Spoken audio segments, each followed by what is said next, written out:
नमस्ते सभी दर्शकों को।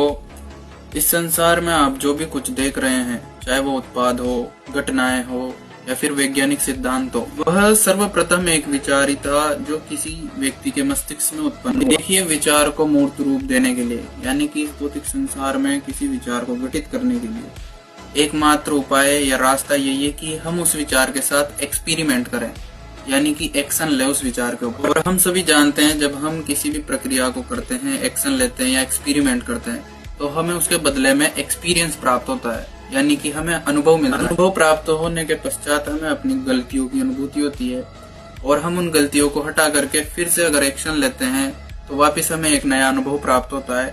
और ये चक्र बार बार दोहराने पर व्यक्ति की बुद्धि का सर्वांग विकास प्रारंभ हो जाता है। अंततः जो आपका मस्तिष्क में विचार है वो अब किसी न किसी रूप में इस धरातल मतलब इस भौतिक संसार में जन्म लेने लगेगा। हम इस चक्र को कुछ इस प्रकार समझ सकते हैं कि सबसे पहले व्यक्ति के दिमाग में आइडिया यानी कि विचार आएगा, फिर विचार से व्यक्ति एक्शन लेगा, एक्सपेरिमेंट करेगा, एक्सपेरिमेंट और एक्शन से प्राप्त होगा एक्सपीरियंस यानी कि अनुभव आएगा, और यही चक्र बार बार चलता रहेगा और इससे हम चलते चलते एक पूर्ण सत्य की ओर पहुंच जाएंगे।